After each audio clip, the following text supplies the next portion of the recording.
Hey guys, Adam Tanner here from fitnessforlife365.com, and in this video we're going to talk about the UFC lightweight division.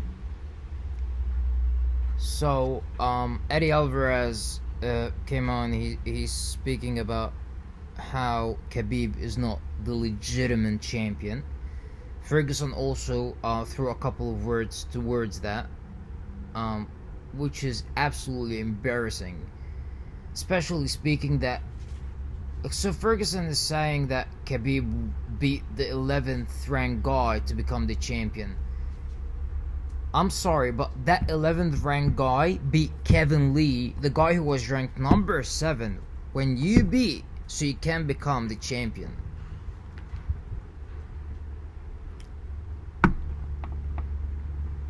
And also, you barely beat Kevin Lee, who had a staph infection, was getting kicked out of his house, getting a divorce, whatever dramas the guy was going through around that time. Almost missed weight, was absolutely dehydrated. I mean, the list goes on and on. And he completely mounted you. It's just ridiculous. The guy fought you with staph infection, and he still was doing very, very well.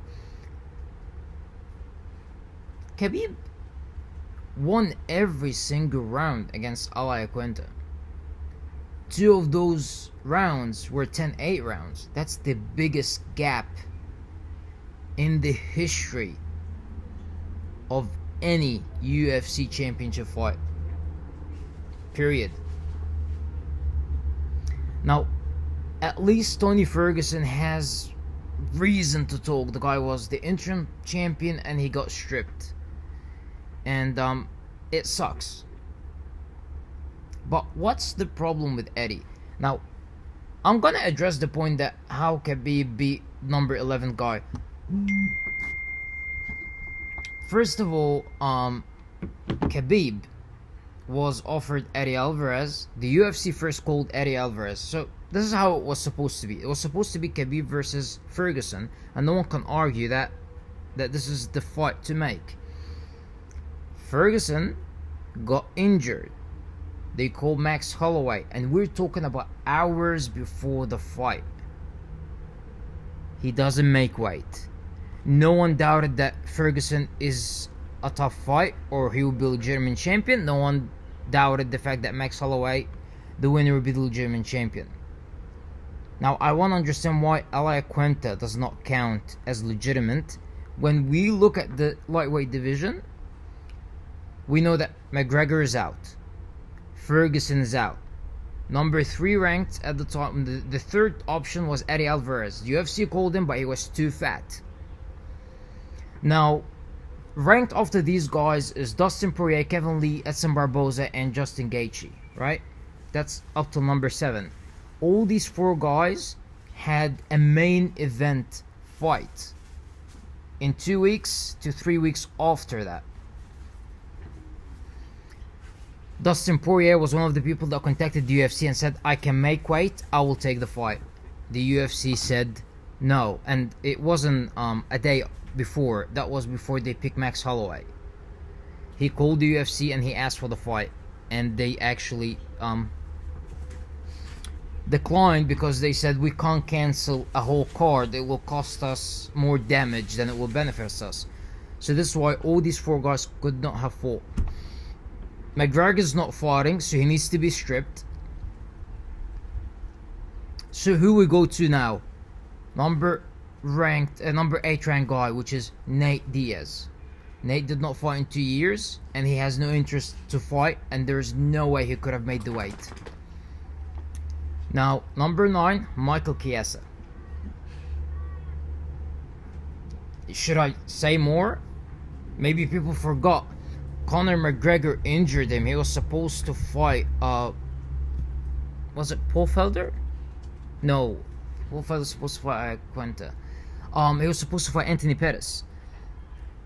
But McGregor injured him, so of course he's out of the question. So now we have from number 1 ranked guy to number 9 ranked guy could not fight.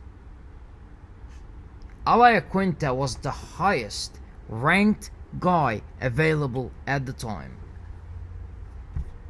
And I'm sick of people saying Ally Quinta. Like, why is everyone speaking that Ally Quinta is a bad fighter? Ally Quinta is a better fighter than a lot of these guys ranked higher than him. He's a way better fighter than Justin Gaethje. He beat Kevin Lee. He's definitely a better fighter than Eddie Alvarez. I mean, and plus the guy he's undefeated in 5 fights. I think he's like 9-1 in his last 10, something like that. I'm not really sure. But the reason why the new UFC fans are not familiar with Ally Quinta is because after his fight with George Masvidal was a split decision. To be honest, I thought Masvidal won, but it was a huge controversy at the time. It was a very close fight, but again, Masvidal, I think he won. But this fight was in April of 2015. Since then, Ally Quinta had only one fight. 3 years, he only had one fight. And this is why a lot of people do not know who the guy is. Which was against Diego Sanchez, who's a huge name in MMA, of course. And he knocked him out in the first round. But if you look at his record, he's a very, very impressive guy. I mean, he only has 2 UFC losses. Once was to Michael Chiesa for the Ultimate Fighter finale. And the other one, actually I can't remember too, but like, he's never been knocked out. He's only been submitted 3 times in his career. And which the guy is a really amazing fighter, and he's absolutely underrated. Just most people saying that Ally Quinta showed a lot of holes in Khabib's game. I think it's the opposite. Because Ally Quinta is a guy that knocks out people. Like, he genuinely he's a knockout artist. I mean, like, if you look at his last fights before Khabib, again, besides the Masvidal fight, he won all these fights by knockouts. And he wasn't fighting no names, by the way. He was fighting decent names in MMA. But again, I mean, the reason why he's not on the ranking, because in 3 years he only had one fight. Nate Diaz didn't have he didn't have fights in 2 years. That's why he's ranked number 8. And a lot of people keep saying he should be ranked even lower than that. When you don't fight, just people jump ahead of you.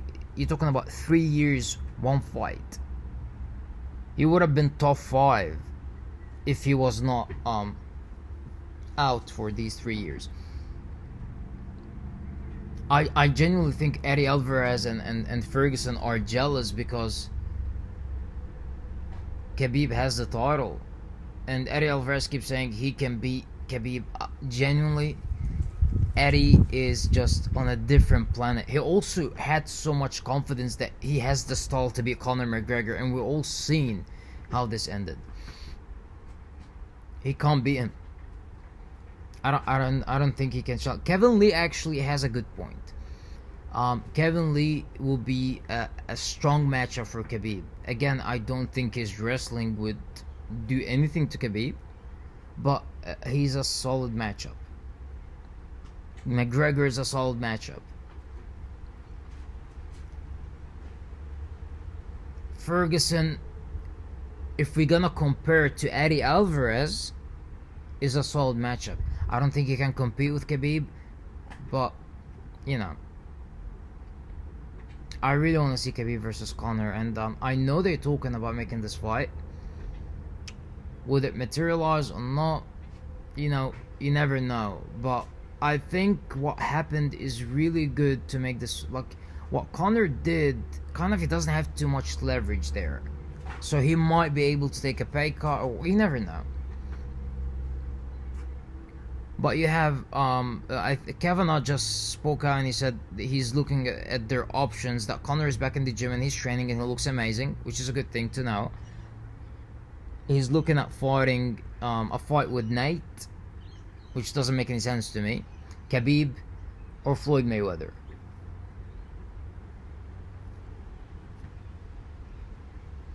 we really want to see the Khabib fight.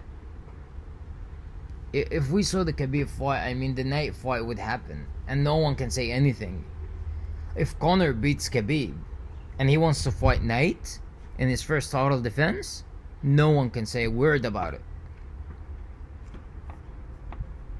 And by the way, Nate is no match for Conor. I'm sorry, I didn't want to say it, because I know everyone will go nuts on me for saying this, but go back and watch the second fight, the first 2 rounds, the 4th round. Absolutely, Nate is no match for Conor. And he came in so heavy when he fought 170, especially the second time, and he could not take him down.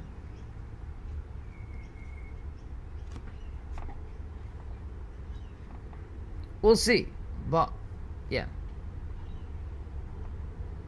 Khabib versus Conor. I really hope to see that fight soon. Hey out, guys, if you have any questions, just let me know. So here you go. There is your lightweight division video. I hope you enjoyed it. And of course, again, if it's not Conor, Dustin Poirier really deserves that fight. So have a good one.